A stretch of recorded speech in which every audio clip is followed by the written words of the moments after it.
I would like to welcome everyone. I'm Sue Keisler, Executive Director of xMinds, the organization hosting tonight's event. First, I want to turn to Carolina Harp to give the Spanish speakers in our audience instructions for finding the Spanish audio channel. Carolina? Muy buenas noches. Les doy la bienvenida a la presentación de primers para Elementary School. Si quieren oír la reunión en español, les sugiero que vayan en la barra de herramientas en la parte de abajo a la sección de interpretación y escojan el idioma español para que puedan escuchar la traducción. La grabación de la reunión junto con las slides de la presentación estarán disponibles en el canal de YouTube de xMinds en algunos días. Gracias. Okay. Thank you, Carolina. This is the third and last session of the xMinds hosted presentation of MCPS special education placements for students who are on the autism spectrum. This one will cover placements for elementary age students. Our goal tonight is to bring to you a thorough and clear review of all the services and programs that MCPS offers to elementary age students on the autism spectrum. Our speakers are all MCPS staff, area supervisors, principals, school psychologists, supervisors, and program specialists who know these programs intimately. We're very grateful to them for taking the time to prepare their presentations and for being here to show what they know, to share what they know. Just as there is a wide range in the support needs of students who are autistic, there is a correspondingly wide range of programs that MCPS offers to support these kids.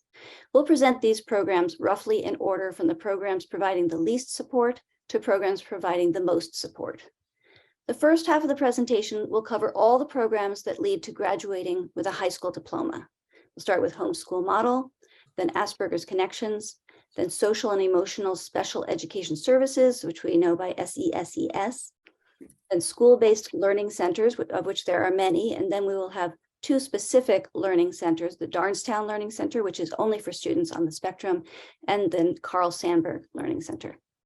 After a break for questions and answers, we will resume for the second half of the presentation, which will cover programs where students follow an alternate learning curriculum and will complete high school with a high school certificate rather than a diploma. So those programs are the Learning for Independence, LFI, School Community-Based Program, SCB, Autism Program, sometimes called Classic Autism, and Extensions. Then we'll again have time for more questions. We've asked tonight's speakers to provide you with a level of detail that isn't available on the MCPS website. We are doing this because we believe parents need this information. For each program, we've asked presenters to answer the following questions. What is the general profile of students who thrive in this program? What are the key differences between this program and other programs that may sound similar? Where is this program located? What parts of the day are students included with non-disabled peers? How does this program support development of social skills and executive functioning skills? What is the ratio between staff and students in practice given the current staff shortages? If these questions are not fully answered, please put your questions in the chat at any time. Melanie Carlos will read out your questions to the presenters during the next Q&A period. A word about the questions. The presenters tonight know all about the programs they run, but they don't know your child. So the questions they can answer are questions about their programs, but they will not be able to answer questions about where your child will fit best. And keep in mind, programs will differ to some extent in each location, and because students' IEPs and schedules are individualized, as they should be, their experiences will vary some too. The good news is that tonight you are where you should be to learn about the various placement options. MCPS and xMinds have partnered to provide you with all the essential information about these programs so that, armed with that information, you'll be better equipped to assess where your child might be best served. Ultimately, where your child is placed will be a decision made by your IEP team. But remember that you parents are important members of this team. The more you know about your child's placement options, the better advocate you can be for your child when it comes to placement decisions. I'd like to mention that we have several important MCPS administrators joining us tonight in support of the presenters. I'd like to welcome Diana Wiles, Acting Associate Superintendent of the Office of Special Education, Phil Lynch, Director of the Department of Special Education Services, and Chris Secan, Supervisor of Autism Spectrum Disorders Services.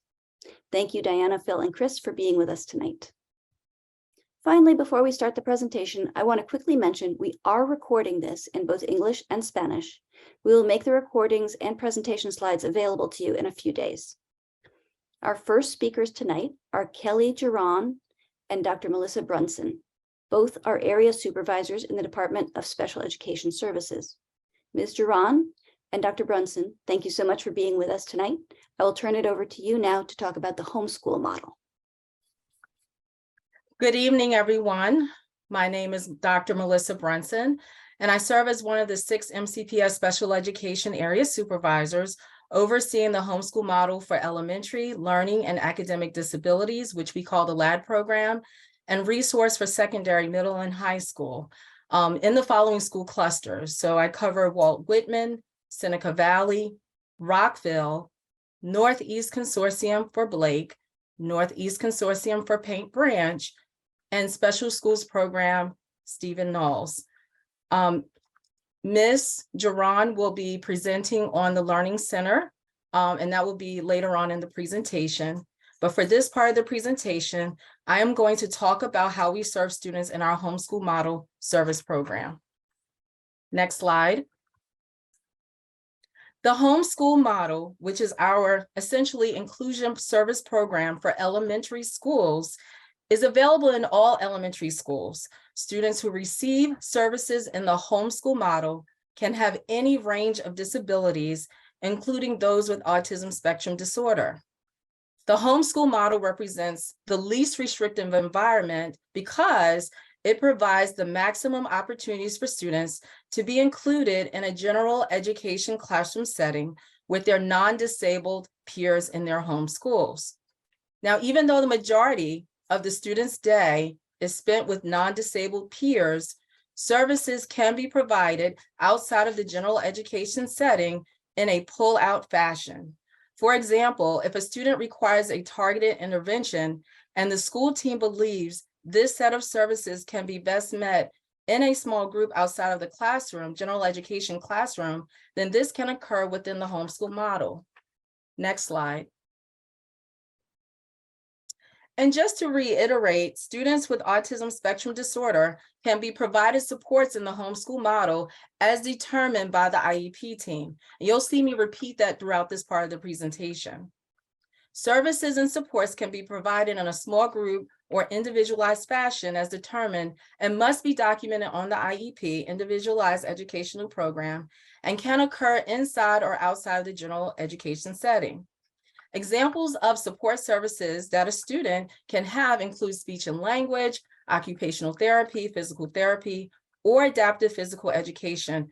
If a student who receives occupational therapy to meet their fine motor needs can be provided with that support directly in the classroom in the presence of instruction, or they can be pulled out for a small group or receive some level of individualized support by the occupational therapist, for example.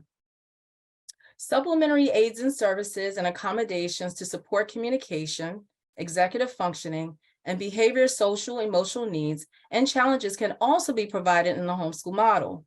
So for example, if a student or group of students requires skills to address the executive functioning needs, such as organizing, planning, self-monitoring, or strategies to sustain attention, this can occur in a space within or outside of the classroom, general education classroom, again, depending on their needs as so determined by the IEP team.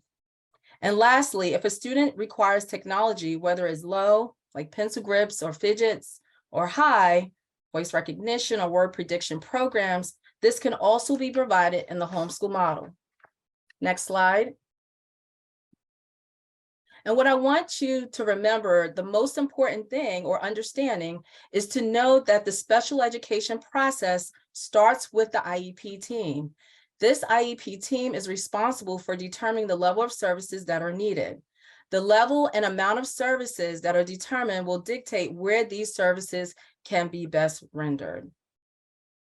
At this time, I would like to turn the next part of the presentation to Ms. Melcher, psychologist in autism services.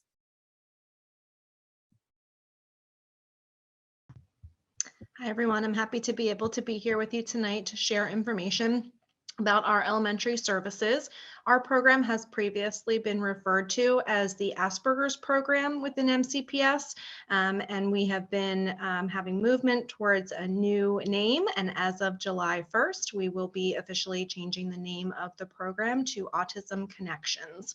So some people might have familiarity with the term Asperger's program. You might have heard Asperger Connections as we start to familiarize people with the term and move towards the change. As we all know, change takes time. And so as of July 1st, the program will be referred to as Autism Connections. So that's how I will be referring to it as we move through the slides this evening. You can go ahead and move on to the next slide, please. And so just to share a little bit about some of the characteristics of the students that we serve within Connections, to give you a general sense of students that would typically be successful within these services. Students are accessing the general education curriculum. They're working towards a high school diploma. Most of our students are working at or sometimes well above grade level across academic areas. Typically, our students are very motivated to perform well academically, but they do need supports for their areas of challenge. And so some of those difficulties can be often around things related to executive functioning. So some of that task initiation, organization. Many of our students have challenges with cognitive rigidity or inflexibility. Most of our students are individuals who have average to sometimes well above average expressive and receptive language skills, but many of them do have needs in the area of social language or pragmatic language. A lot of times our students are really looking to make those social connections, to develop social relationships, but they do have social interaction challenges, social communication deficits that make it more of a challenge for them to connect with their same age peers. And most of the students in our services do have a primary educational disability code of autism. Many of our students have other related challenges. Some have additional diagnoses, but primarily the students that we serve in our Connections services do have a primary educational disability code of autism, which would imply that the primary reason why the student requires special education services is due to those needs related to their diagnosis of autism spectrum disorder. But many of our students do have related diagnoses such as ADHD, anxiety, depression, and the staff in our Connections services do receive ongoing training and support that is specific to students with an autism spectrum disorder and their related needs. Okay, just a little bit about some of the service features within our program.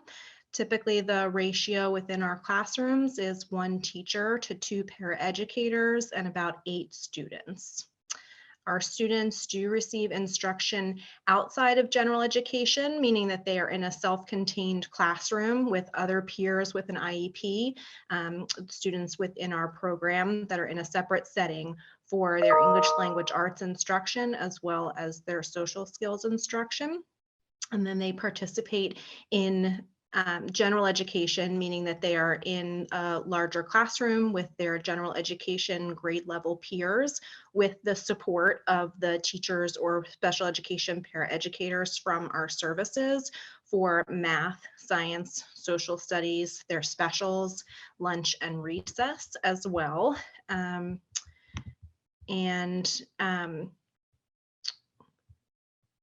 We do support students across at the elementary level, grades 1 through 5. And so our services are currently located at 2 elementary schools. We are currently located at Sligo Creek Elementary School in Silver Spring and Diamond Elementary School in Gaithersburg. And depending on the enrollment, from a year-to-year basis, we do sometimes have multiple grade levels of students that are served within the same classroom. However, the students are receiving instruction on their appropriate grade level. So for example, if there is a classroom that has both 4th and 5th grade students, the 4th grade students would have reading at one time and be receiving the 4th grade curriculum, and the 5th grade students would have reading at another time, receiving the 5th grade curriculum.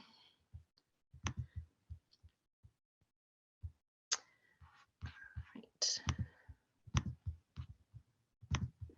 Just taking a look. Any other questions before we move on to the next services? Shall we keep going? We can wait till the break, or if you'd like a question now. That's okay, I'm happy to wait. Okay. So then I will pass it off to Mr. Phil Lynch, who is the Director of Special Education Services. He is standing in tonight for Dr. Sandy Ives, the Supervisor of the Social Emotional Special Education Services, who is not able to be here tonight. Thank you, Sarah. So again, I'm Philip Lynch, the Director of Special Education Services, and I'm going to talk to you a little bit about our social emotional special education services, or what we call SESES services. I know it'll be said multiple times this evening that students on the autism spectrum are served in virtually every setting that we have across our continuum in Montgomery County Public Schools. Students with social emotional needs are also served in virtually every setting. It depends on the severity and the degree and nature of their disability for which we determine their services.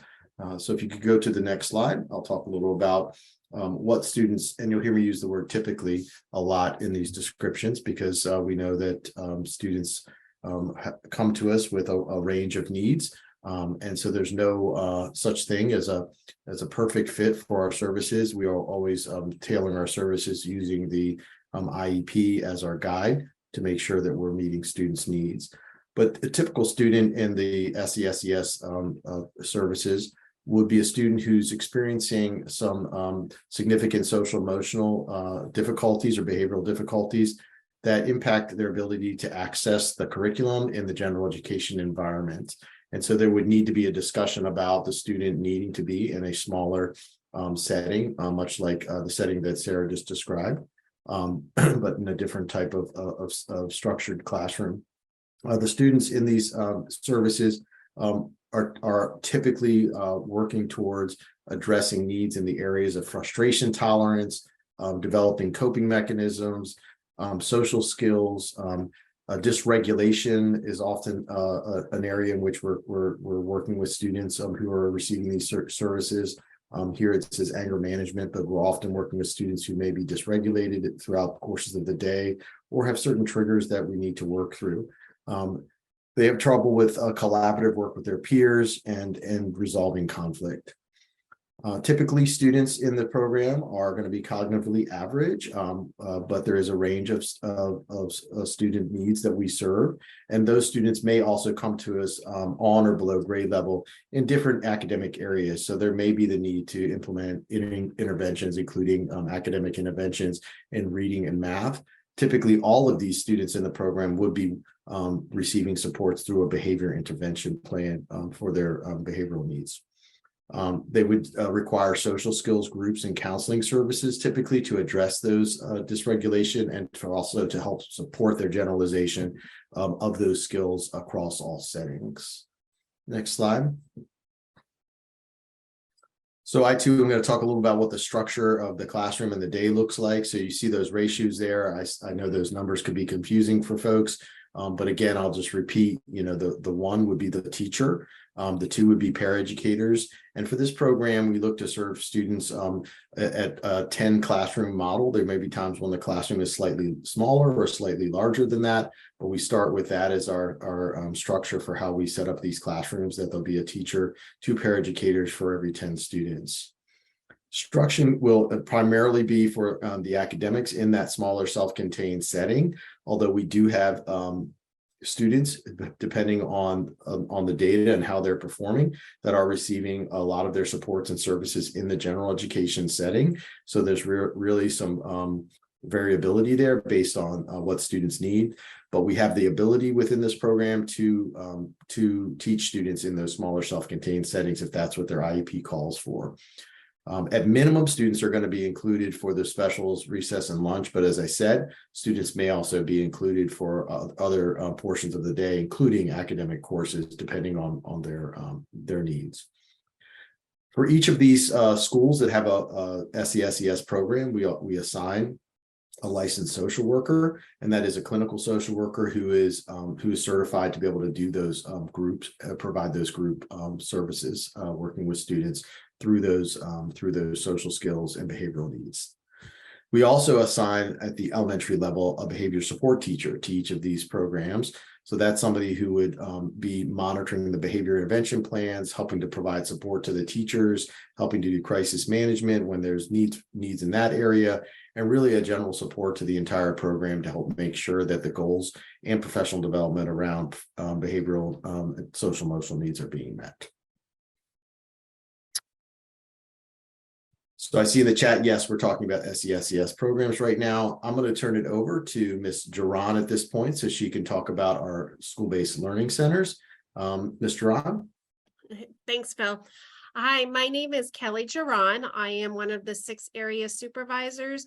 I oversee special education services for schools in the Kennedy, Magruder, Quince Orchard, and Walter Johnson clusters. And tonight I want to talk to you about our elementary school-based learning centers. Thank you. Students who have more significant needs than can be met in the homeschool model may be appropriate for our elementary school-based learning center. Typical student characteristics, we are talking about students who have what we call global academic needs. This means that they have significant needs across all areas of reading, writing, and math. And then students typically have delays in social development. Students in our elementary learning centers are typically 2 to 3 years below grade level, again, because they have those global academic and social needs. Students typically have a variety of disabilities. Our elementary school-based learning centers are not specific to students with autism, but we have a lot of students, we serve a lot of students with autism spectrum disorder in the learning centers. Students are working towards general education curriculum standards aligned to their assigned grade level, which is the grade that they are enrolled in. And then typically students in our learning centers have adaptive skills that allows them to access that school building, that comprehensive setting, and there's a primary focus on academic achievement. Next slide, please. Thank you. Our elementary school-based learning centers are regionally based. There are 11 of them within our comprehensive elementary schools across Montgomery County. The purpose of this program is to provide specialized and scaffolded means heavily modified instruction in all core academic areas, and we serve students in grades kindergarten through grade 5. Instruction is provided in a self-contained classroom. What this means is the class is it's students with IEPs, and it is taught by a special education teacher, and it has paraeducator support. Class size is smaller typically than the general education classroom. Class size does vary anywhere from 8 to maybe 15, 16 students, but we do try to maintain a smaller size than the general education classroom. Inclusion in the learning centers is done on a case-by-case basis. We do work really hard to try to include students for specials. All students are included for lunch and recess. And as we move through the grades, students in the upper grades, we do try to start including them more for things like science and social studies. And again, it is on a case-by-case basis as determined by the IEP. Next slide, please. Oh, okay. There is a slide missing. I just want to put a little emphasis on how the school-based learning center can specifically serve students with autism.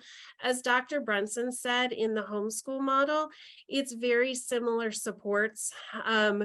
We utilize technology as needed. We utilize low-tech supports. When you look at your student's IEP, all those supplemental aids and services and accommodations that are used to support and facilitate communication, executive functioning, and social skills and behavior are all able to be integrated into the Learning Center classroom.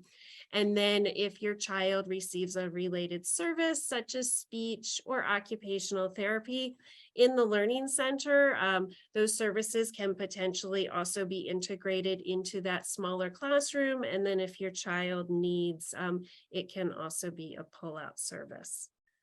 And so now I'm going to turn it over to, I believe, Miss Melissa Grant to talk about the Darnestown Learning Center.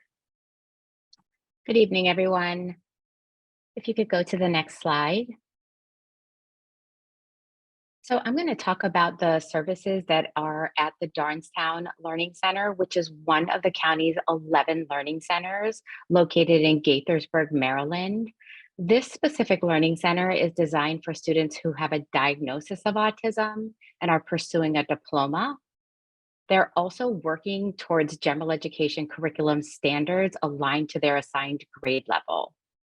However, our students are typically 2 to 3 grade levels below, and they require supports that are often representative of students who have a diagnosis of autism.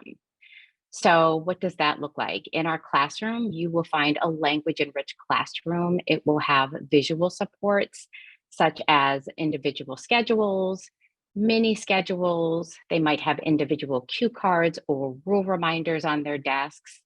You'll also find behavior support such as token boards, first then boards, and reinforcement to help our students to learn both academically and behaviorally. The students are likely to meet the criteria for one of the other learning centers. However, their success is really dependent upon the ability to receive these autism-specific strategies consistently throughout the school day. If you go to the next slide. So students require specific supports also around attention and task engagement.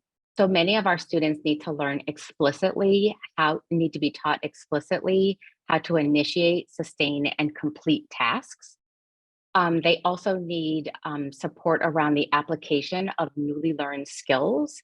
So while our students come to the table with really solid rote skills, so they know their letters, they know their numbers, their colors. However, when it comes to applying them within the curriculum, that's where they have difficulty. So it's almost like they have to learn how to learn. And they also need additional supports around using their language spontaneously. So we know that they have language, but it's difficult for them to use it to communicate their basic wants and needs. And that's why we have that language-enriched classroom to help them request for the things that they want and need, instead of engaging in behaviors like getting out of their seats or just going to get something that they want. And so we're using a lot of those visual supports to assist with them in increasing their language skills. One thing that I want to note also is that our students have marked delays in expressive and receptive language, and often are receiving speech and language on their IEP. They also receive direct social skills instruction. So on their IEPs, many of them have goals around greeting adults and peers, engaging in reciprocal conversations with adults and peers, sharing and passing in turn taking. And so they require direct social skills instruction, but it's also indirect throughout the school day. So we're doing a lot of pausing in the hallway and saying, what do you say when you see so-and-so, and prompting them to have that moment of greeting. And so it's direct and it's indirect. If the students have occupational therapy or speech and language or physical therapy outlined in the IEP, they would receive that as well throughout the elementary schedule, so throughout the day. Our speech path and our occupational therapists also plug into the classrooms. And for some students, they're pulled out. It just depends on the needs of the students. Some of the service features is each classroom has one classroom teacher and 2 paraeducators and approximately 9 students in each classroom. Again, it is a self-contained where they receive their core academics, and self-contained means that smaller setting. They do have opportunities for inclusion, but it's also on a case-by-case basis. All of our students are included for lunch and recess, but it is with paraeducator support. And that support is needed really for that communication piece, making sure that they're being safe in the lunchroom, safe on the playground, engaging in social interactions. So we do have that additional adult support during lunch and recess. If a student is included, they may go with a paraeducator for that support, and then we fade that support over time. Next slide, please. Okay, next we will have Ms. Beth LaCourcier discuss Carl Sandburg Learning Center. Hi, welcome everybody. Next slide, please. So Carl Sandburg Learning Center, students receive their instruction around the general curriculum. Generally, our students are 2 or more grade levels below. Some of our students access alternative learning outcomes, which means they are pursuing a certificate instead of a high school diploma. And so we have both students that are pursuing a high school diploma as well as the certificate of completion. Some of our students have moderate to severe behaviors that interfere with the learning. Students require targeted instruction in academics, self-management skills, coping skills, social and emotional learning, and functional skills. Next slide. So we are considered a separate public day school, which means we are the most restrictive setting in the county. Our students are placed at Carl Sandburg through a CIEP placement process, which means Central Individualized Educational Plan Team. So students go through a process in order to receive services at Carl Sandburg. And again, all of our students have IEPs, and we service students from kindergarten through 5th grade. Self-contained classrooms, as we are a separate day school, our students have their academic instruction as well as art, music, PE, media, lunch, and recess within our setting. So all of their service hours are outside of general education. They do not have opportunities at this time to have inclusion with another setting.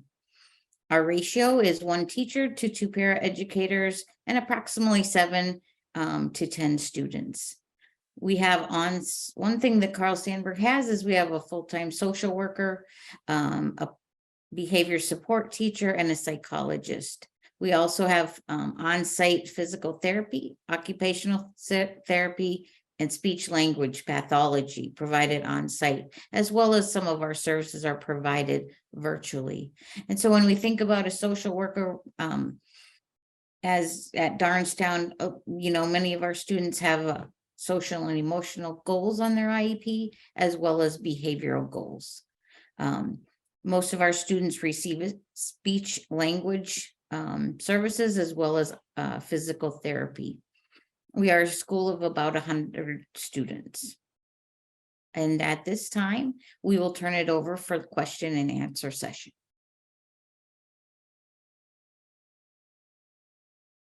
Thank you so much, Ms. LaCourcier. So as she said, we're going to go to Q&A right now. And there are a number of questions in the chat. And I appreciate all the presenters using non-jargony language and in your presentation, as well as giving really specific examples. If you could continue to do that in the Q&A, that would be helpful. So one of our first questions, I think, is about assessment. How do you measure if they are at grade level, and this was in regards to the Asperger's Connection program. Ms. Melcher, would you like to talk about that? So we use a lot of different assessment tools to look at student abilities, but our students are pursuing a high school diploma and they are participating in the full breadth and depth of the general education curriculum. So they are also participating in all of the same assessments that the general education students are participating in. So we use their performance on those assessments as well as classroom measures. And then for some students, there may be times in their educational career where there are more formal assessments that are completed, such as a psychological assessment or an educational assessment that's completed by the school team if that is determined to be appropriate at a time for a student. So we use lots of different sources of information, but overall our students are participating in all of the same measures of curriculum performance as general education students. Thank you. The next question is for Dr. Brunson. In the homeschool model, how would a student diagnosed with ASD receive services or help in the general education classroom? I understand that some kindergarten classes have no paraeducators, especially if they're not Title I or focus schools. Thank you. I think Dr. Brunson has left. I can take that. Sure. So in the homeschool model, services are implemented by a collaborative team. The primary service provider is typically the classroom teacher, in addition to the special education teacher and sometimes a paraeducator. Services are really provided. It starts with the planning process, where the classroom teacher and that special education teacher are working together to look at the IEP, to make sure that everything is being implemented that the student needs. And then they work to devise a plan to provide the services outlined on the IEP. All accommodations, supplementary aids are also implemented in the general education classroom. And can you give us some examples of supplementary aids? Just so Sure.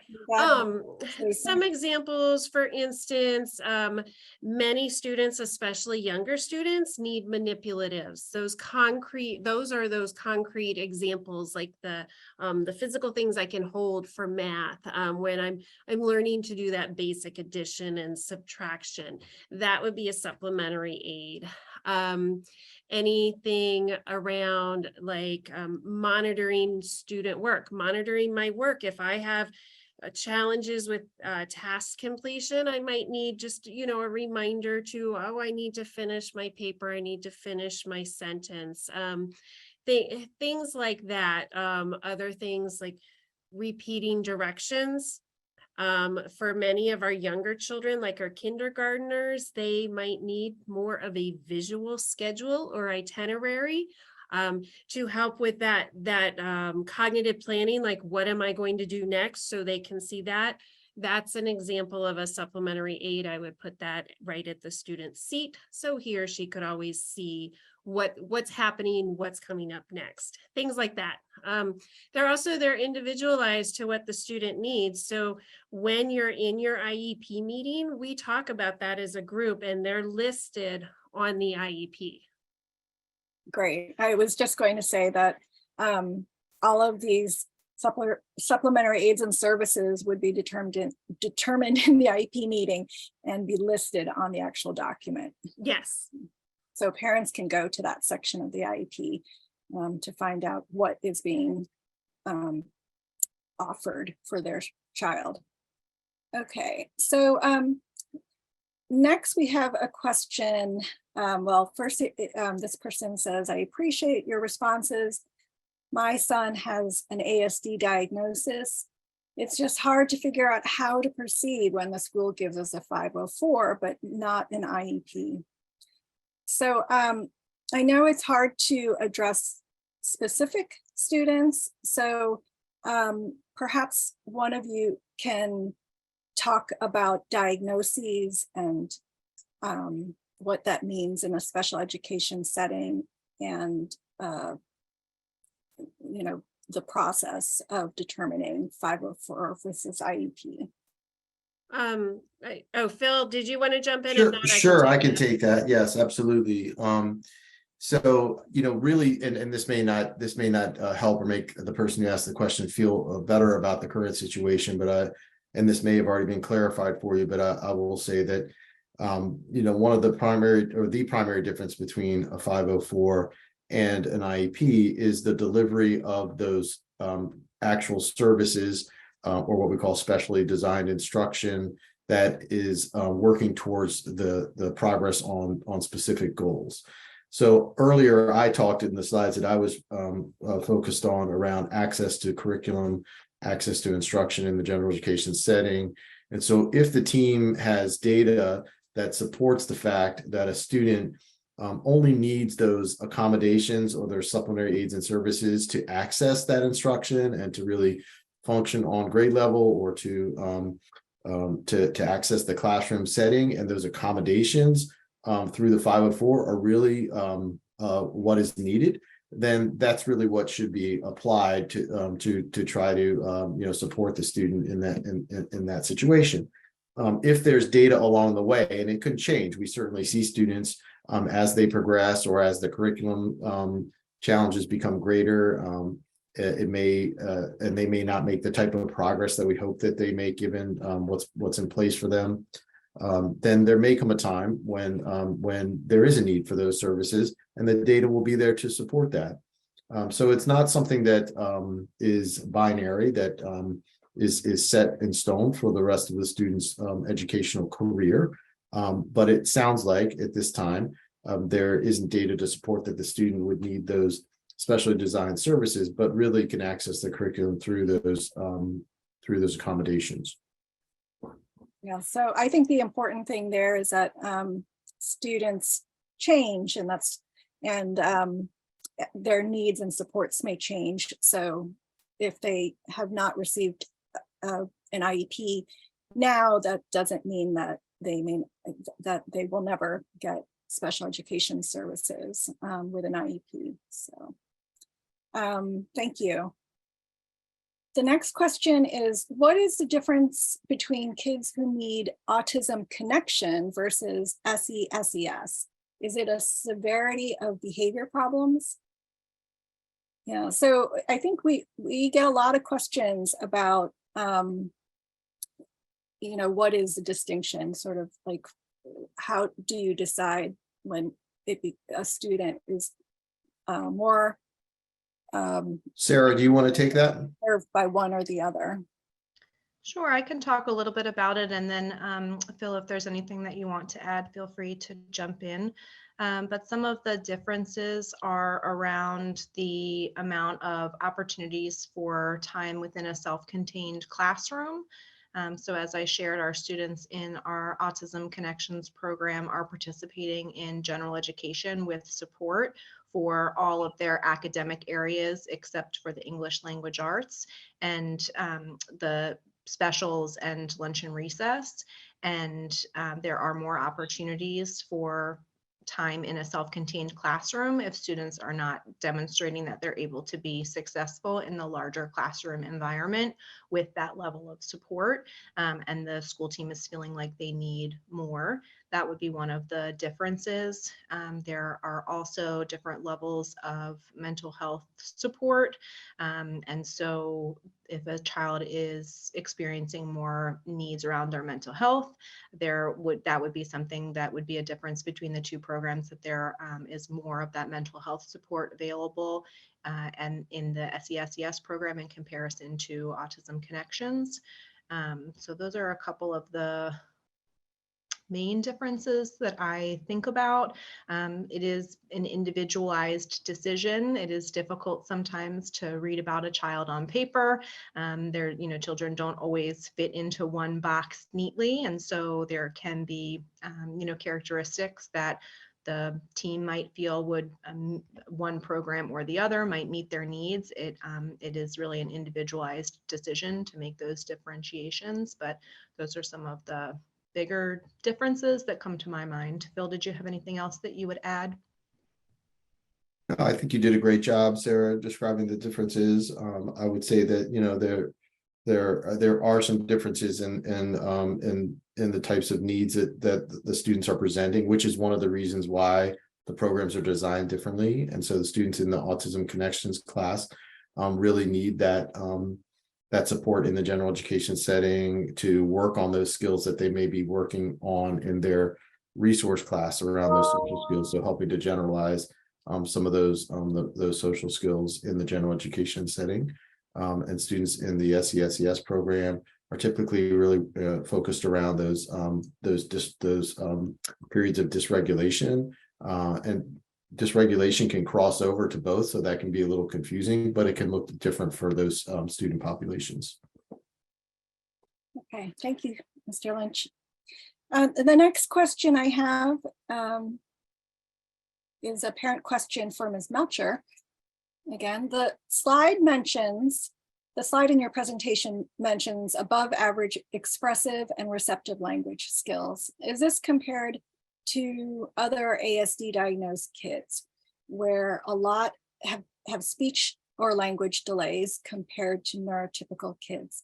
And can I also ask for those parents who are not as familiar, can you explain just very quickly what she means by expressive versus receptive language? Sure. So expressive language, meaning the language that the child uses to communicate, and receptive language, meaning their understanding of spoken language.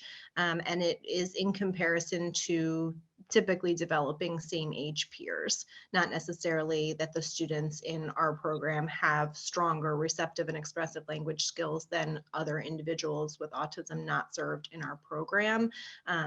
But for the most part, our students are quite able to express themselves. They might need some more supports when it comes to writing down and organizing their thoughts, but the understanding and use of language is not necessarily something that is a particular area of impact for our students. Okay.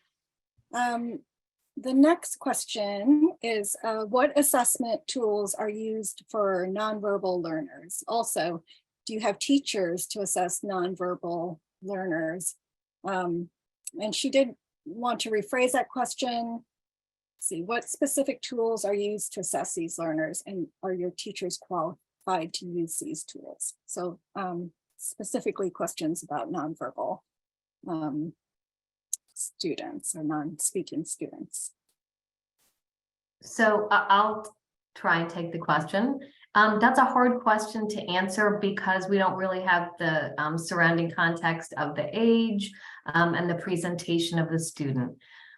I'm going to assume, and correct me if I'm wrong in the chat, that we're referring to educational achievement, not to the type of cognitive assessment that a psychologist would perform.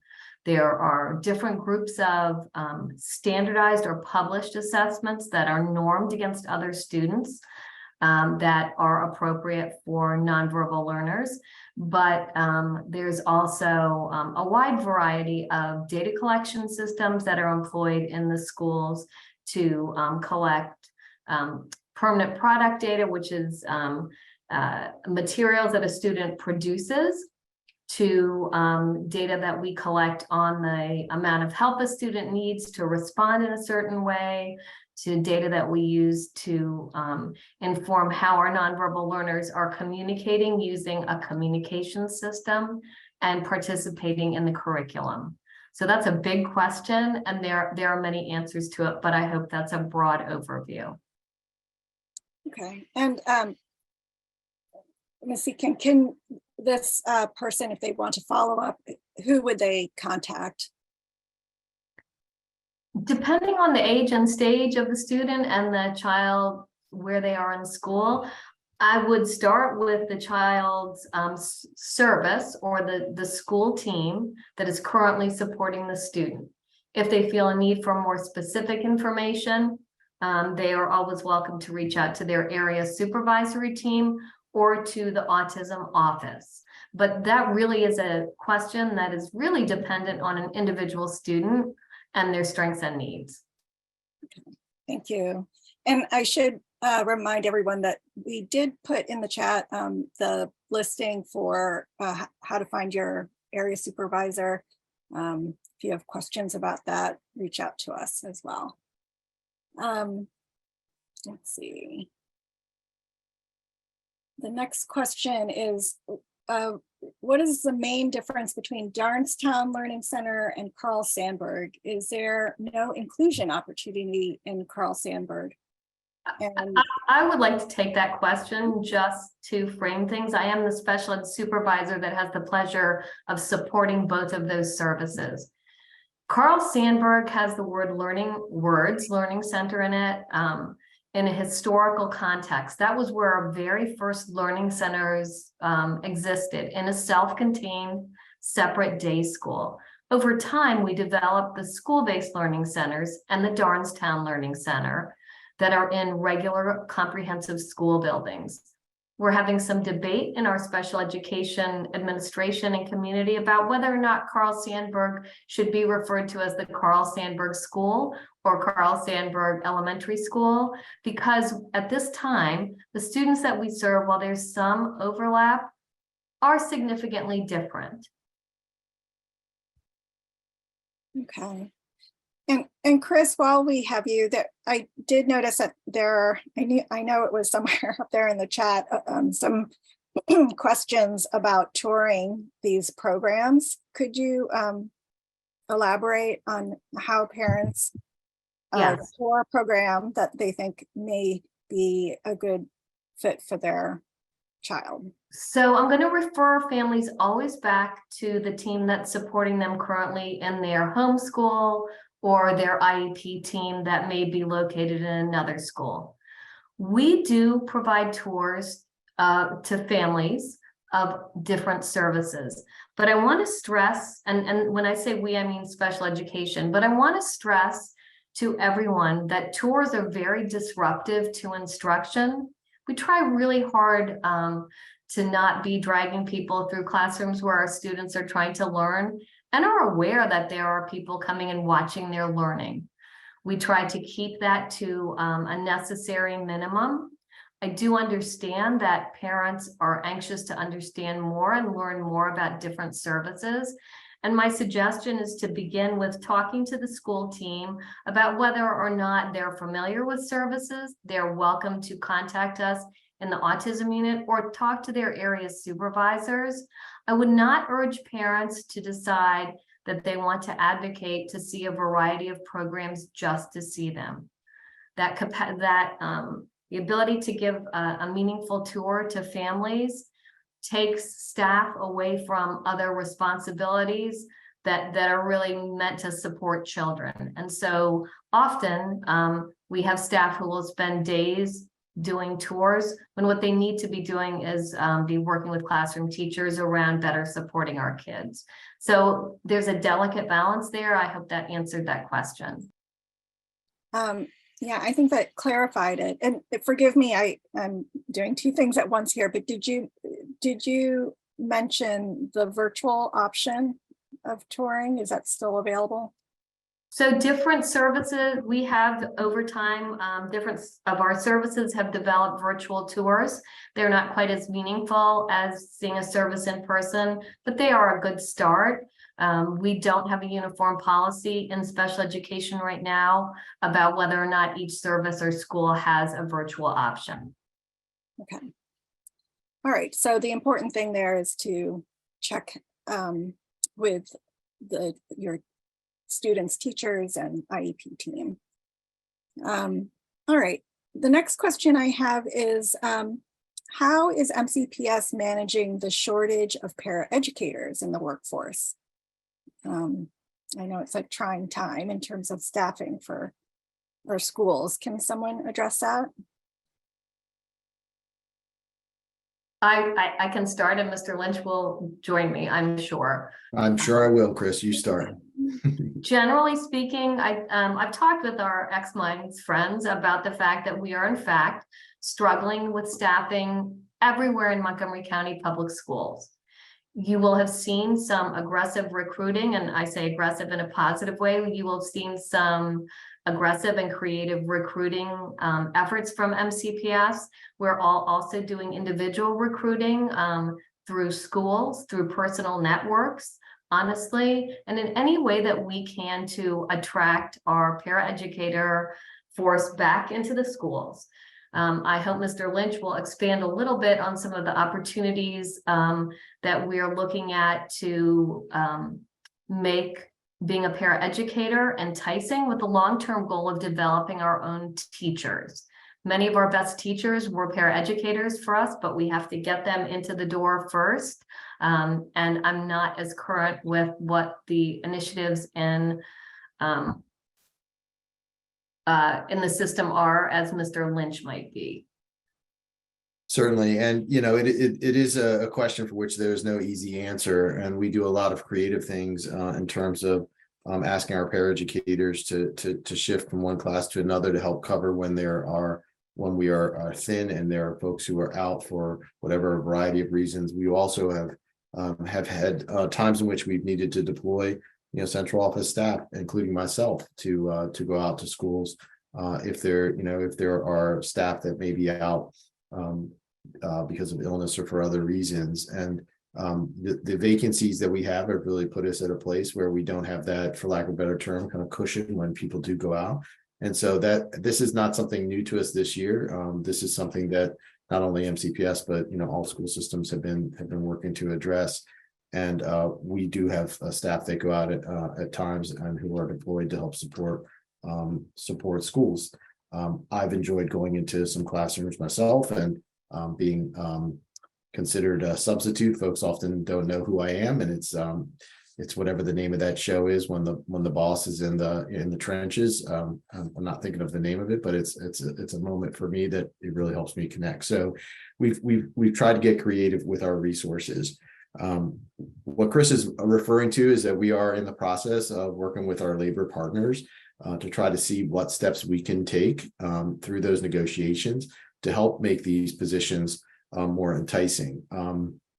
And so we are right now in those discussions. I was engaged in some discussions this afternoon to try to come to some agreements with our partners around what incentives we may be able to put in place. And I know there are contract negotiations and discussions happening right now as we speak, which is one of the reasons why Ms. Wiles isn't here.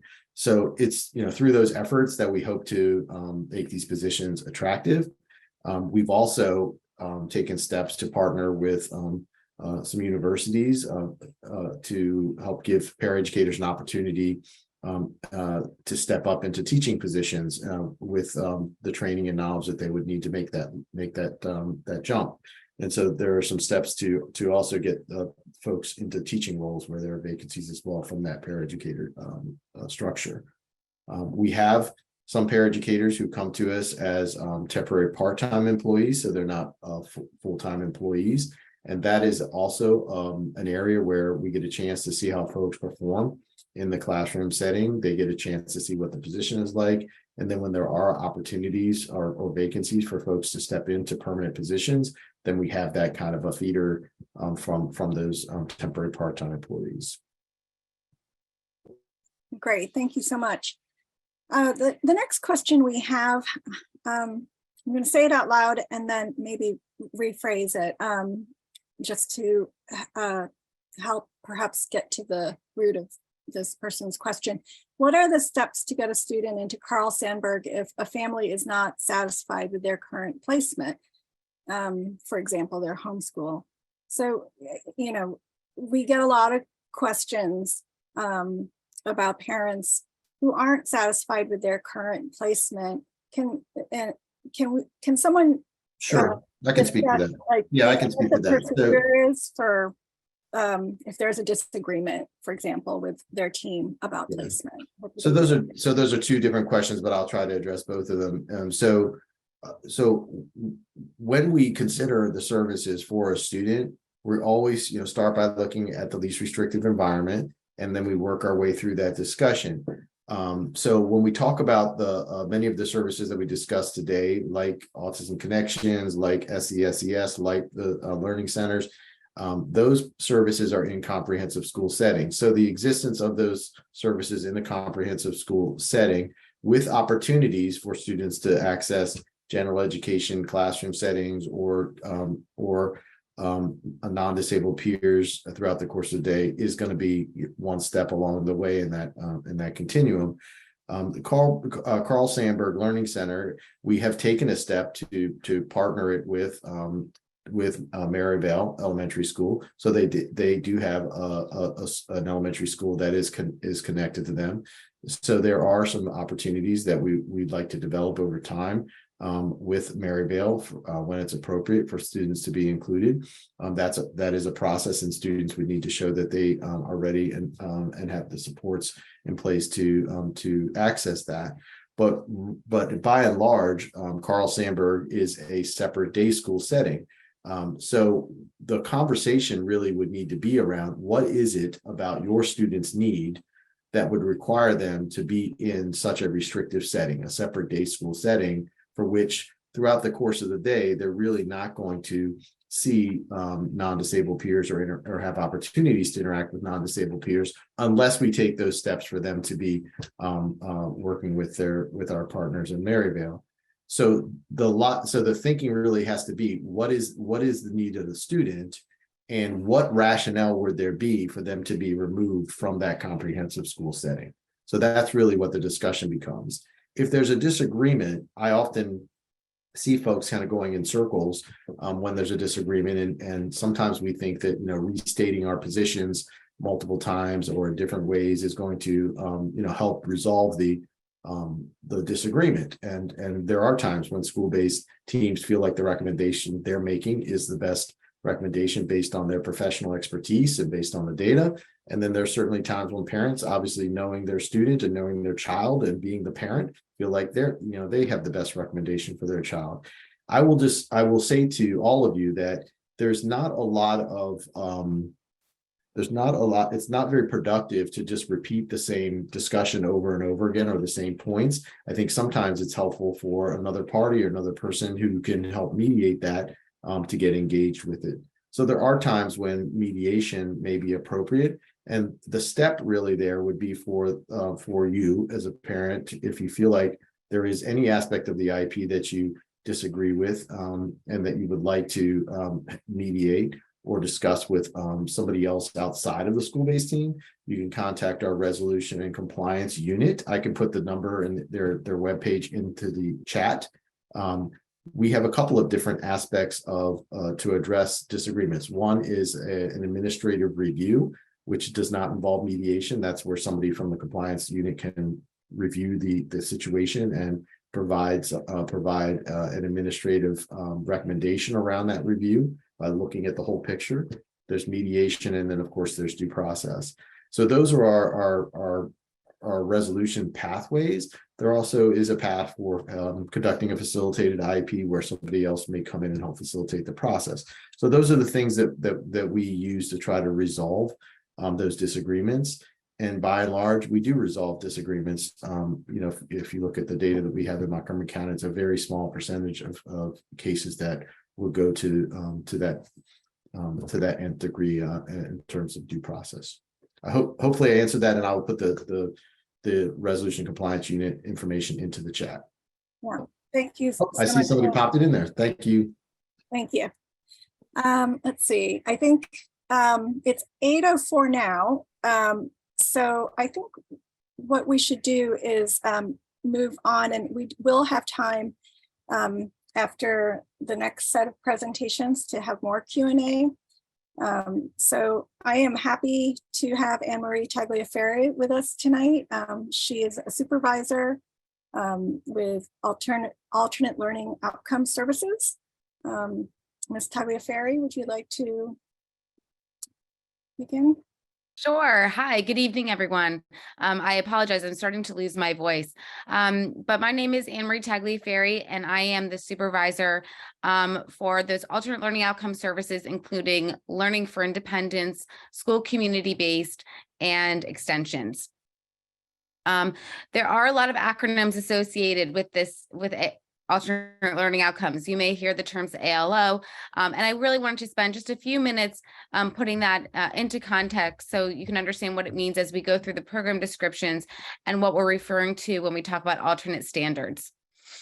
So students that are pursuing the alternate learning outcome or alternate achievement standards, you may hear both, are found eligible through a process called Appendix A.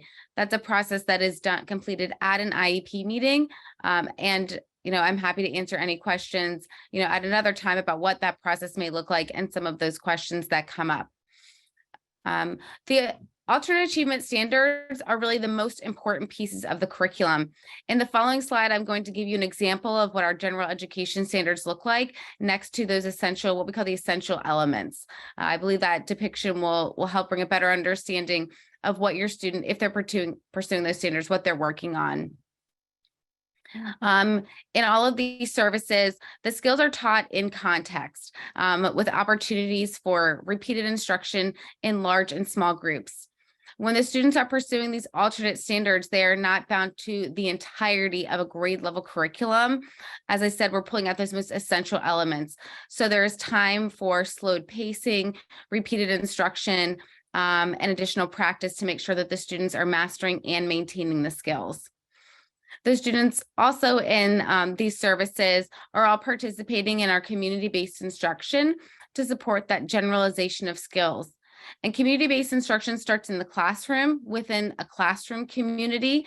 Then we look at our school community. And then finally, we look at our outside community. And it's very important when we're teaching students these skills in context that we're able to support them in generalizing and maintaining them outside of the classroom. Next slide. So as a reminder, our alternate achievement standards, it is not an alternate curriculum. We are using the same grade level standards, and here is a grade 3 example. And while I won't read all of these to you, I can give the first one as our example. So in the left column, we have our Common Core state standards. And here we would be asking 3rd grade students to ask and answer questions to demonstrate understanding of text, referring explicitly to the text as the basis for answers. And then when we look at that essential element, the most important piece of that standard broken down, we're really asking students to answer the who and the what questions so that we know that they are understanding the details of the text. And of course, this is differentiated to meet each child level of instruction. And there may be students who are working on prerequisite skills to get them to that essential element, and certainly students who are exceeding that essential element and they're working on more extension activities. Next slide. So the first set of services that I'm going to speak about tonight is our Learning for Independence. Its meaning is right in the title. We're really trying to teach our students all the skills that they need to become independent members of their classroom, school, and outside community. And in these classrooms, we typically have one teacher, one paraeducator, and around 10 to 12 students. All of the instruction is in a self-contained, so with their special education peers and a special education teacher, they're learning or accessing all of their core content instruction. So they're reading, math, science, social studies, and sometimes they're specials, the art, music, PE, and media. In our LFI classes, it's more typical that the students are actually accessing those areas of instruction with their general education peers, but it is something that is determined by the IEP team based on the student's strengths and needs. Again, they're accessing those alternate achievement standards. There are also, and there is inclusion as determined by the IEP team in some of the general education classrooms that are outside of this self-contained setting and these standards. And the students are participating often in whole group. So there is a general lesson about a topic, and then the students are breaking into smaller groups to work on specific pieces of those skills for repeated instruction. And those can be groups of 2 to 3 or up to 5 to 7. As I said, these students are participating in community-based instruction. At this time, students are participating in the elementary level 1 time per week. And these trips or instructional visits are tied to the curriculum, and they're also tied to the students' IEP goals. And as I said, the generalization and maintenance of the skills they've been taught in their classroom. These skills may be taught at a park, at the local library, the recycling center, firehouse, Target. There's a variety of locations that our students visit. And the student characteristics, and I'm going to go a little bit off the slide here for Learning for Independence. The students do have a variety of disabilities. They most often include autism, intellectual disability, and/or multiple disabilities.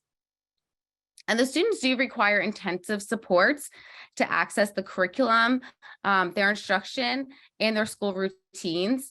Some examples of supports are visual aids, first then boards, breaking down tasks into smaller units, frequent use of reinforcement, behavior contracts, token economies, errorless teaching strategies, and more, truly based on what that student needs and what is written in their IEP.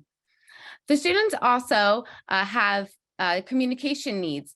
And while the students in our Learning for Independence program are typically able to communicate basic wants and needs to their teachers and to the other adults around them, they often have significant delays in their communication and are using, multiple modes in order to communicate with those around them. The other piece here is the students typically have a fairly reliable, and I'll say fairly reliable response method. So especially later on in their elementary, the teams are really working on ensuring that they have a very solid way to assess their child and how a firm hold on how they're able to respond so that they can measure their progress. And for now, I'm going to pass it over to my colleague, Kathy Greenberg.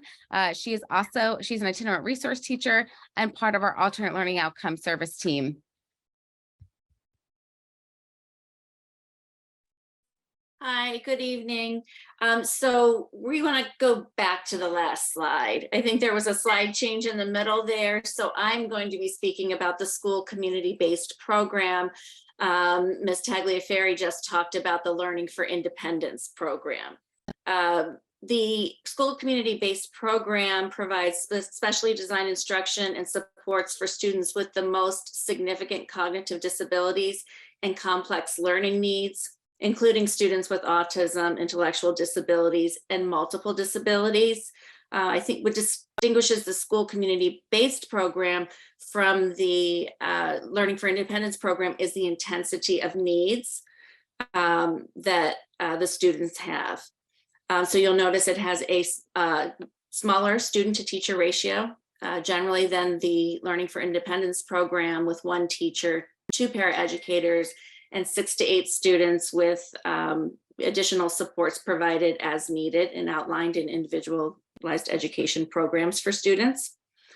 The students served in the school community-based program require intensive supports to participate in or access the curriculum and acquire skills. Most of the instruction is in the core content areas like English and reading, math, science, and social studies, as well as specials like art, music, and PE, are just delivered in a self-contained special education classroom in a comprehensive school or a community school. Like the LFI model, the SCB model offers academic instruction, significantly modified and adaptive curriculum, accommodations and supports following the alternate learning outcomes framework, which Ms. Tagliaferri started off the conversation with. A significant part of the instructional day is dedicated to increasing engagement time in instructional activities. So how much time a student will spend engaged in learning at one time before taking, say, a break or another preferred activity. Learning to follow basic classroom routines, self-care, learning to imitate, and learning to match as a way to demonstrate learning, for example, which is another way it's distinguished between the Learning for Independence program. Just like the Learning for Independence program, students develop their community-based life and independence skills through community-based instruction by taking weekly trips to a variety of locations, which Ms. Tagliaferri mentioned some, and I'll mention a few more, like grocery stores, restaurants, and community parks, depending on the skills the students are developing in the classroom and places they can apply those in the community setting. Many students receiving services in the school community-based model have intensive communication, instruction, and support needs. Students may be nonverbal and are using assistive technology to communicate their needs. And students often require significant supports in the areas of self-care due to the significant cognitive disability. Okay, and I would like to pass it off to Brandy Bechtold and Lauren McGinley. Great, thank you, Kathy. We are going to talk about the Classic Autism program. Next slide. So students within the Classic Autism program have significant needs in the following areas, and those would be adaptive skills, behavior, communication, and social skills. The supports for these areas are really interwoven. The instruction is interwoven throughout all areas of the school day.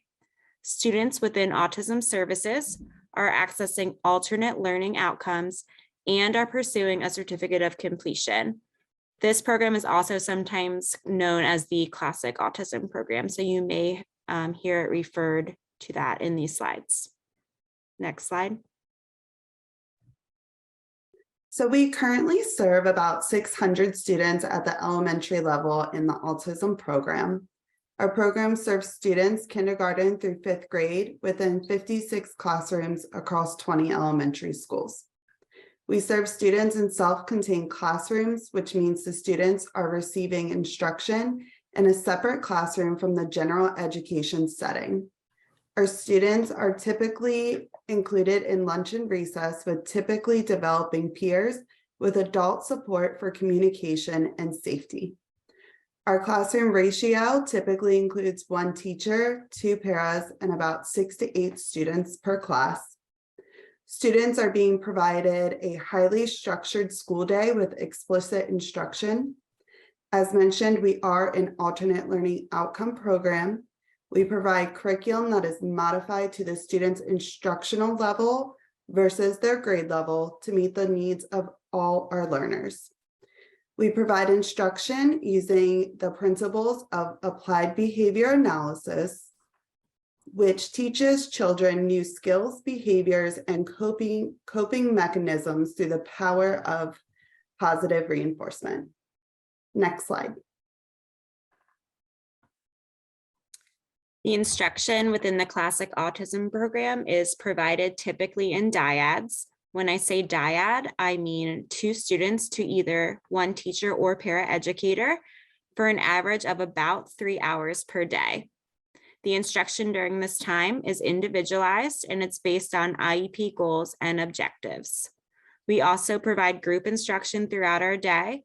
That means a teacher teaching at the front of the room with a group of about the 6 or 7 students. The paraeducators are supporting our students during that time, typically with prompting methods that may be for communication, behavior, or to follow directions and task engagement. That is about 1 hour of our school day, and it is based on the modified curriculum standards.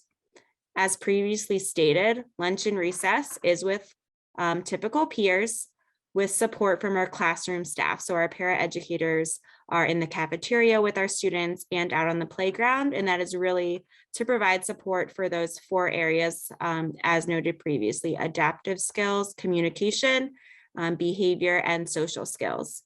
We typically have self-contained specials, and again, our paraeducators go with our students to those specials. Next slide. I'm going to pass it off to Taylor Hartman to talk about the extensions program. Hi, everyone. I'm Taylor Hartman. I'm the instructional specialist for our extensions program. Go to the next slide. So our extensions program is structured at a higher staffing ratio and smaller class sizes. So we typically average 1 teacher and 3 paraeducators per classroom with 5 to 7 students. As we increase our student numbers, we can always have more paraeducators as needed.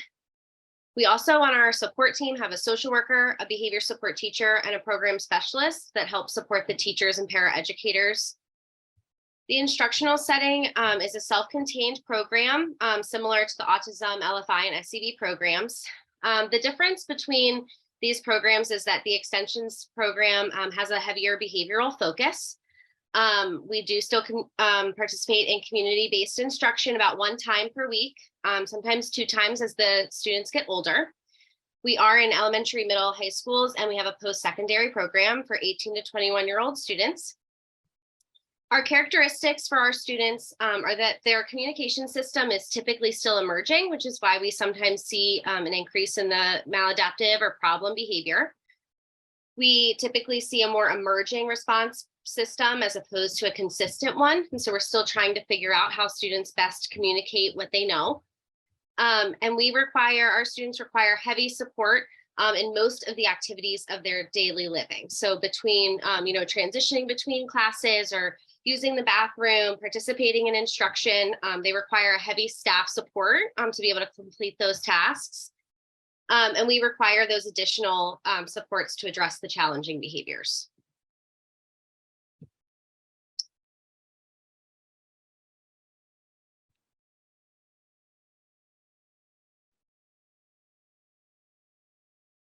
All right, thank you, Ms. Hartman.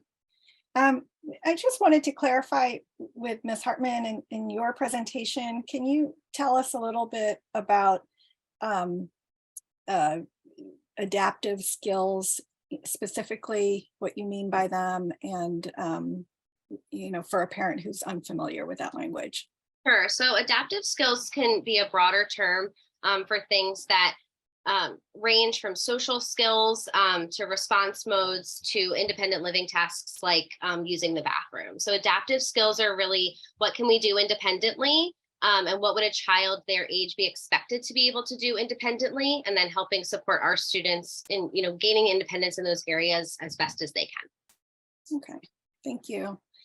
So I'm going to turn back to the questions in the chat. One of them is about ABA. Our son currently has an ABA therapist who spends a few hours with him at daycare, which has a lot of educational programming. Can private ABA therapists spend time with a student in a homeschool setting?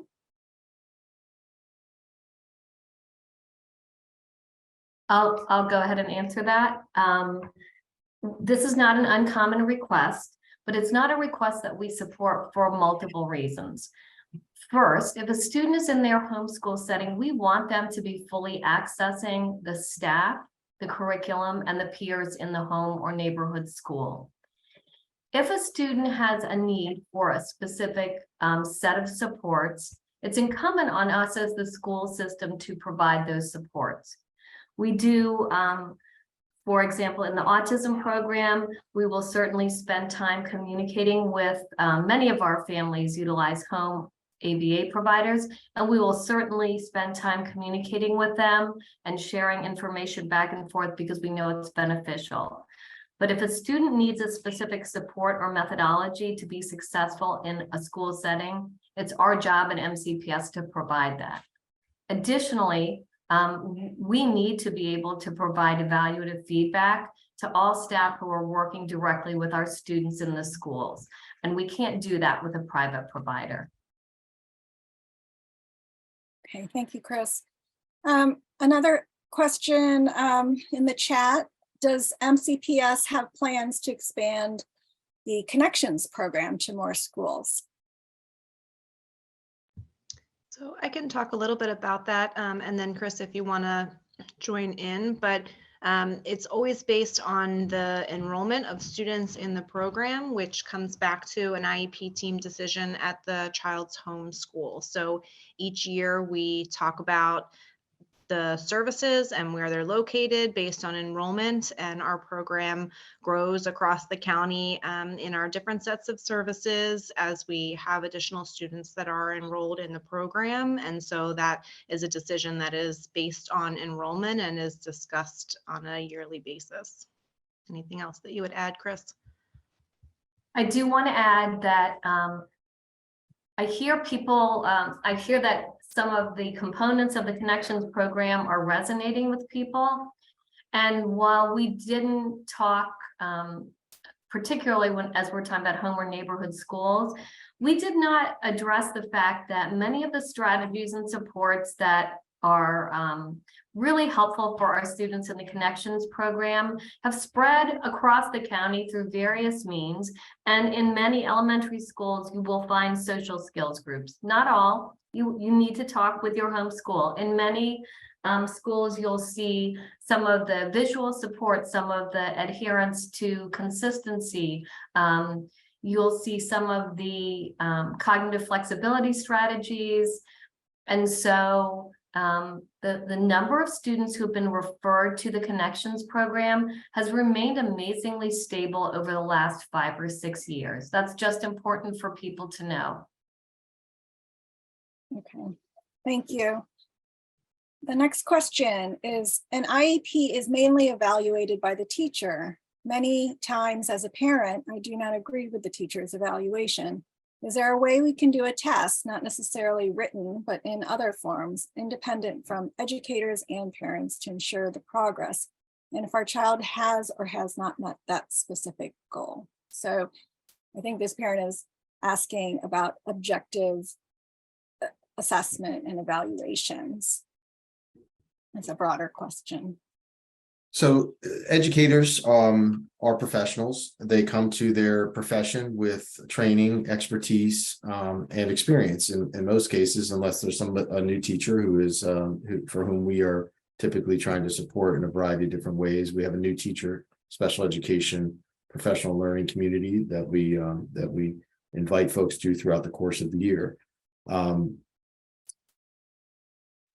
This is my 33rd year in the profession, and I will say that, and I hope this doesn't come off cynical, but I would say that many cases, folks forget that teachers are professionals and experts within their field.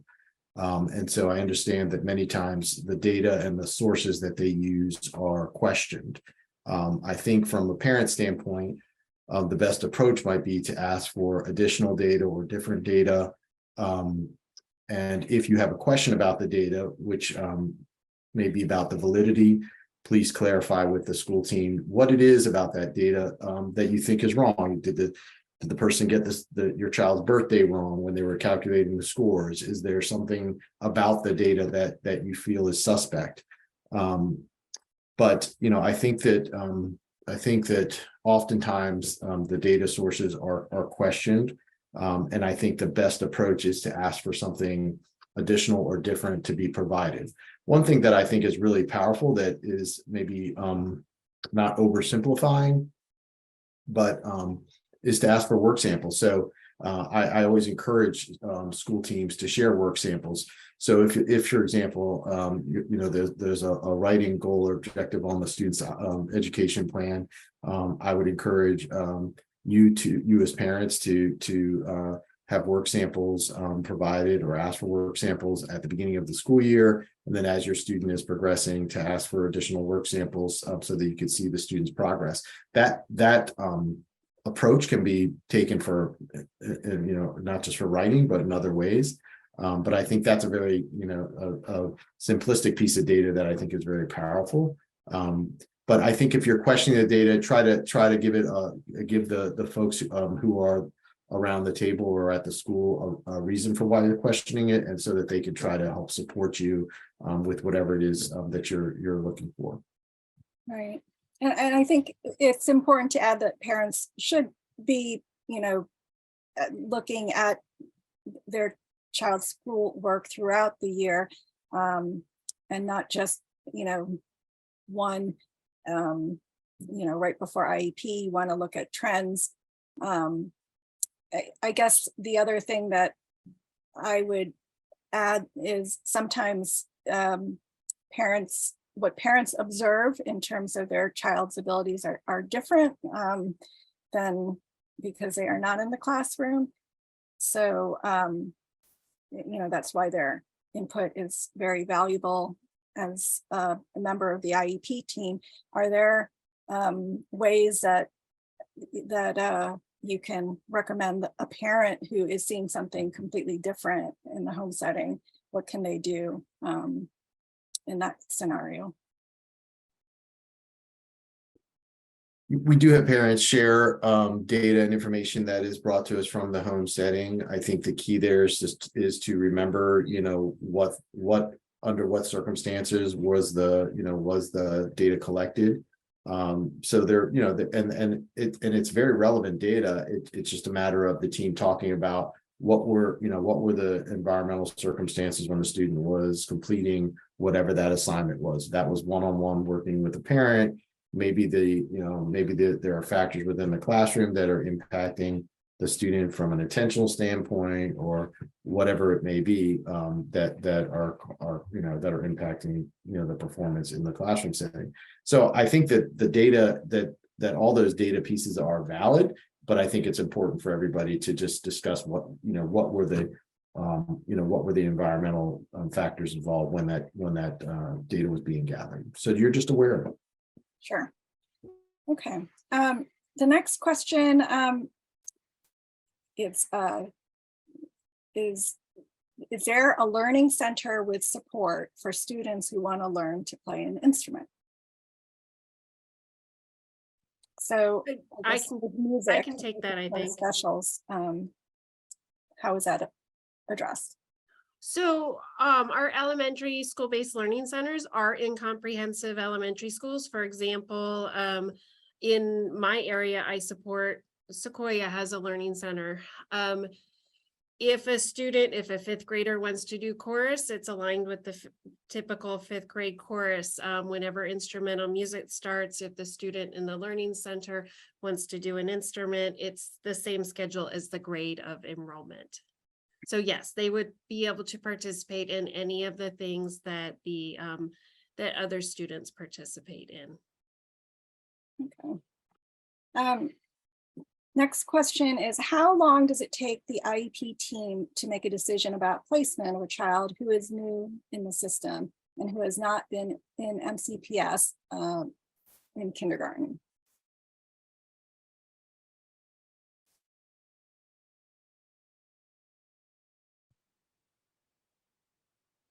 Can anyone address timing of a new a student with I'm sorry, I was responding to some questions that are coming to me directly in the chat. So I didn't hear the whole question. I heard kindergarten. Can you repeat it?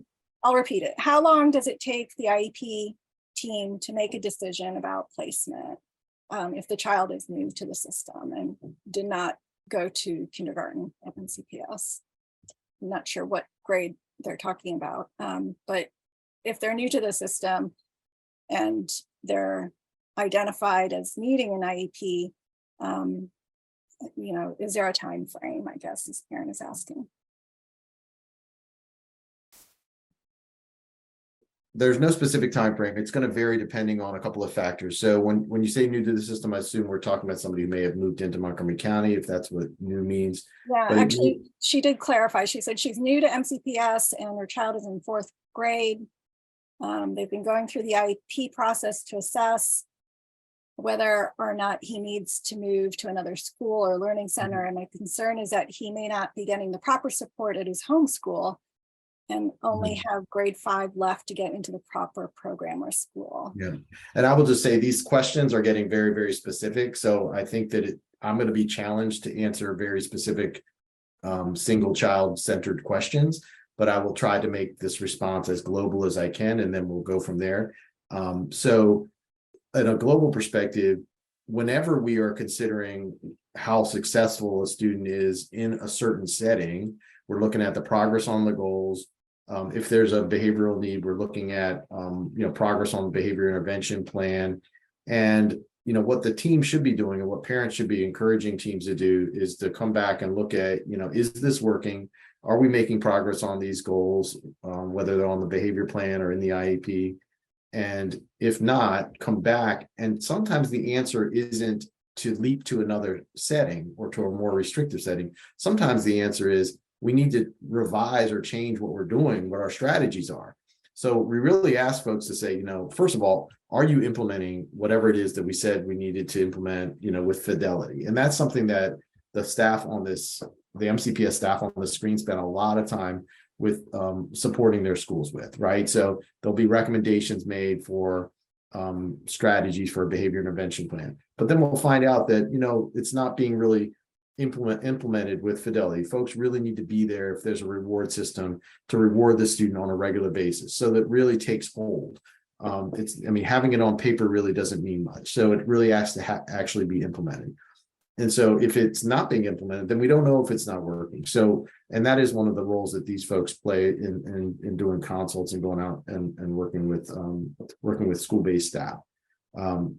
If it is being implemented, is it the right approach? Is it the right strategy? So there's this kind of process of coming back. That can take time. That can take weeks and months to determine whether something is the right approach before we would leap to looking at a different setting. But if those earlier interventions have been exhausted and there's a resistance is the word I'll use to those interventions, and it's more about looking at whatever the special design instruction is at one of those other settings that we've described this evening, because that structure or those settings are not really available to the student in that homeschool or that current setting. So that can, it can take time for the team to determine whether it is appropriate or not, but it's not something that you can put a specific number on. So you can't say, oh, the magic number is 8 weeks. It's going to depend on the process that the team is going through. Sometimes it's really evident that the student needs those different services. Sometimes it's not so evident because we have these other factors. So that's the way I would answer that. I'm sorry that was long-winded, but there's no one right answer for that question. Thank you. The next question from a parent in the chat is, who provides executive function training in schools? I need guidance for my older child. Thank you. I suspect this parent didn't say, if their child is in a program or whether or not they have an IEP, but we did get a lot of questions pre-submitted about parent education. I know, most of the programs address executive functioning, and of course, they're also addressed in the homeschool model. But I just want to expand on that question and ask about, what at the elementary school level is provided for parents to be educated and continuing, some of these strategies in the home setting.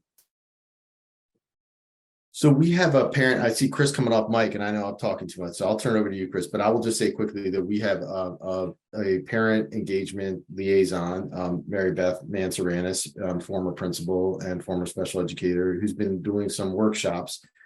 She's open to topics that she receives feedback on from parents. What I will do is share with her what that's a topic of interest, looking at doing some professional development or some training around executive functioning strategies that may be able to be supported in the home setting. So I will share that with her. I could also look to make that a future topic for our Special Education Citizens Advisory Committee or CCAC, which is, and this is my segue into my plug for CCAC, is it a meeting that many of you are familiar with, that we meet once a month on the fourth Thursday, typically, unless a holiday or the month when we have the superintendent come in. It's the fourth Thursday of every month. We've been doing it virtual. We've been getting wonderful attendance between 80 and 110 folks coming into those meetings. And we pick topics that are a combination between something that MCPS information MCPS would like to share, and also community groups like yourself would like to share. So many of you are familiar with CCAC. I'll put the link in the chat so you can see when the next meeting is coming up. In the next meeting, we'll be hearing about exciting new endeavor for MCPS called Out of School Time, which is an approach to helping to provide opportunities for teachers to have professional learning days during the school year while students are still engaged in different types of activities. It's something that we're working on developing because we've had this challenge of trying to find time to provide professional development to teachers without pulling them out of the classroom. So that'll be addressed at our next meeting, but I'll put the CCAC chat in there, and I'll give our co-chairs and Mary Beth. Phil, we put the link up to CCAC, so perfect. That's there, and Ms. Matsuranis is here tonight too. She said hello in the chat. She's a great resource for parent education. My work here is done. All right. The next question is, are there extracurricular activities offered to kids on the spectrum? For example, soccer, painting, softball, dance class. I don't see opportunities for inclusion in the school district. As a parent, I can put my typical child into many activities, yet find none for my child with autism. Can someone help this parent out? So depending again on age and interests and strengths and needs, your child has the right to participate first in extracurricular activities at their home school or their service school. There is the opportunity, if it's absolutely necessary, to provide some additional support to a student. I have a student right now who's participating in basketball and a couple who ran track and field at one of our middle schools. And I would begin by looking at your neighborhood school. There are also a variety. I think Ms. Tagliaferri posted a link to the rec department opportunities, and there are some therapeutic recreation opportunities that are offered by the recreation department. There are also a number of private providers, particularly I'm not sure I should do this, but the JCC has a distinguished history of providing inclusive opportunities for many students with disabilities. And they, at least last time I checked, they had a healthy, what's the word? They had a healthy scholarship program. I should add too, just as a plug for ourselves, we do have a section on activities, social activities for children on the spectrum. So please check out our website. If someone, yes, there's xMinds. if someone can put a link in the chat for that. Okay, the next question is, how many schools in Montgomery County have the SESES program? And that's the Social Emotional Special Education Services program. So I actually listed the elementary schools in the chat if you scroll up. She's been here for a bit, and I didn't count the total number of elementary sites, but we also have middle and high school sites as well. I'll need to just think for a minute about the number, but the elementary sites are in the chat. Okay, so go to the chat, and I believe there's a. And the sites are determined based on where you live. So it's each site, each represents a portion or a region of the county. Okay.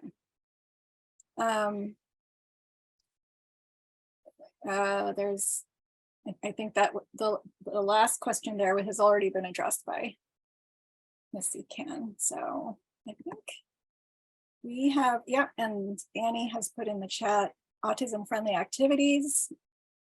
A link to that page on the xMinds website. So it is 8:45.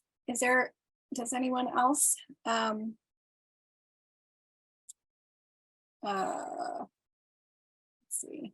For specific question about executive function coaching, who can I reach within MCPS? I'm asking this because I could not get an answer from the school. Thank you again. I think that's a very specific question, and it's very specific related to your school and your school team. But if you made a request to your child's case manager, I would also next consider a counselor or school psychologist or your area special education team.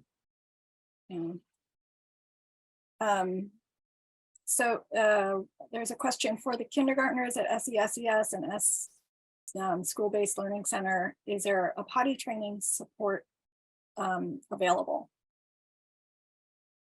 So that's the those adaptive skills that we were discussing, right? It's not necessarily something that's part of a program, but we do implement the IEP. And so if there's something on the IEP that needs to be implemented and the team is recommending that set of services, then we work with the family to implement that. And we typically play a supportive role in that. And so, for example, I have a file that I keep called toileting. And so it's something that when that comes up, I can share that information with folks. That might be too much information for you, but it's I could give you an example. So we might support a schedule that the family is trying to put in place and that we want to encourage at the school setting so that it becomes something that is a supportive relationship between the school and the parent to implement a bathroom schedule. All right. Well, I think we've covered everything. It's probably a first for me. But including the bathroom sink. Yes. If I have a quick question, is that okay? A follow-up from what I had? Let's see. You want me to? Sure. Yeah, can you go ahead? Yeah, so I had asked a question about the Connections program, and I know the criteria is that there is based on, if they're on or above on grade level academically. And I asked a question about how is it evaluated, and that was answered. But when they're like in kindergarten or first grade, is it based on the standardized test? Because they're now, they're not graded per se, but it's like the DIPLOMA test and things like that. How is that evaluated really? So the answer is not different from what Ms. Melcher shared. It's evaluated through a combination of early cognitive assessments and then school performance. We also know that sometimes our students are not able to perform at their best on standard school measures, but we do look at classroom performance and are able, by putting all those data points together, to get a sense of where your child is functioning. Thank you for addressing that. Thank you so much. Thank you. Question. All right. Well, I just want to thank all of our panelists for presenting and answering our questions tonight. You've shared lots of important information that isn't always easy for parents to find. And I'd like to invite everyone in our audience to complete a short 2-question feedback form. To get to that feedback form, use the link that I believe Annie put that in the chat. Just so you know, we've recorded this presentation and we'll email you a link to the recording in the next few days, as well as a link to the presentation slides.